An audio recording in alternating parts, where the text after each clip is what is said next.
दादो नमो नमो निरञ्जनं नमस्कार गुरुदेवता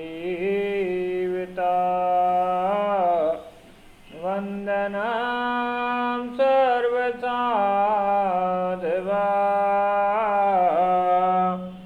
परिणामं परं गतः परब्रह्मा परापरं सोममदेव निरञ्जनं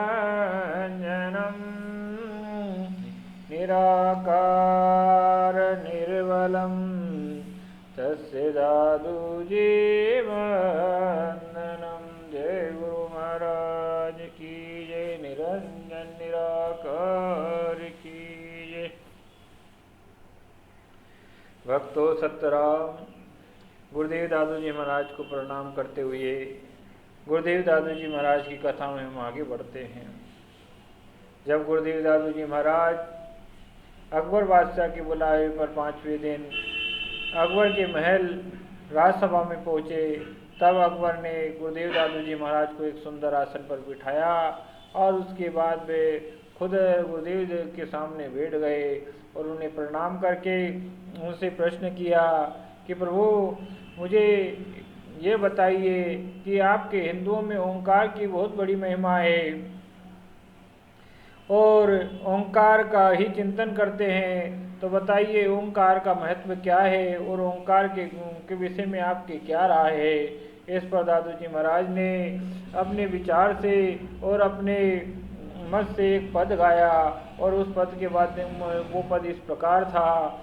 आदि शब्द ओंकार है, बोले सब घट माही। दादू माया विस्तरी, परम तत्व नहीं। गुरुदेव दादूजी महाराज कहते हैं, सृष्टि का मूल तत्व ओंकार ही है।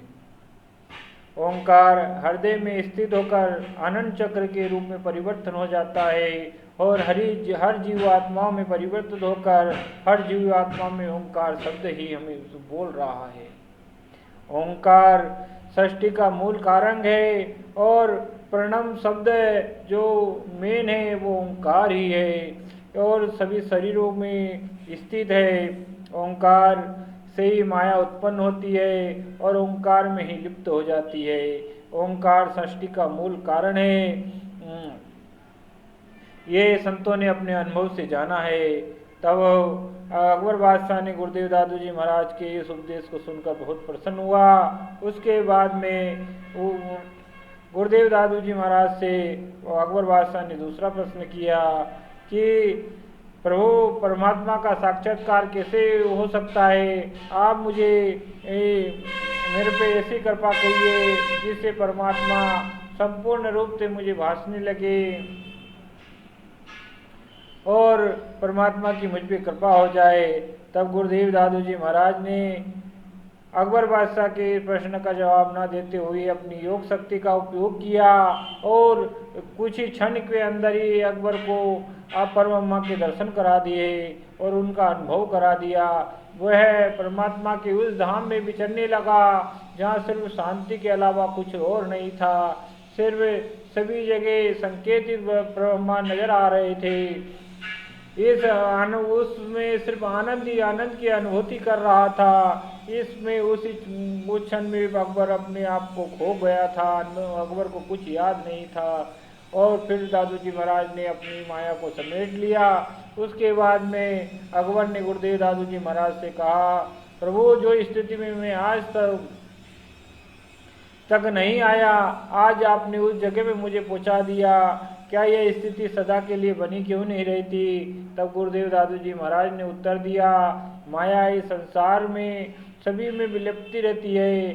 माया ही हमारे पर्दे को दूर नहीं करती है और इसके लिए अगर ये स्थिति में जाना है तो हमको निर्द्वंद होना पड़ेगा। हमको सब कुछ त्यागना पड़ेगा। तो इस प्रकार के निर्द्वंद्व कैसे हुआ जाता है? निर्द्वंद्व होने के लिए परमात्मा से प्रेम करना होता है, परमात्मा पे विश्वास करना होता है और परमात्मा के लिए जीना होता है और परमात्मा का नाम रटना होता है। इस प्रकार गुरुदेव दादू जी महाराज ने परमात्मा की व्याख्या की। व्याख्या करने के बाद में फिर दादू जी महाराज से अकबर ने प्रश्न किया कि प्रभु ऐसी विलक्षित स्थिति में हम कैसे पहुँचेंगे? तब गुरुदेव दादू जी महाराज ने एक पद के माध्यम से वो अर्थ को समझाया। इश्क मोहब्बत मन मस्त मन तालिब दर दीदार दोस्त दिल हर दम हुजूर यादगार होशियार। गुरुदेव दादू जी महाराज कहते हैं अकबर, परमात्मा से इश्क करना होता है, उसके लिए पागल होना होगा, संसार में सारी चीज को त्यागना होगा, तभी परमात्मा वैसी उनकी दया से ऐसी विलक्षण स्थिति में जा पाओगे और उनके पास रह पाओगे। परमात्मा के करीब हम तो हैं, पर हमें माया के कारण हम न परमात्मा न भासता नहीं।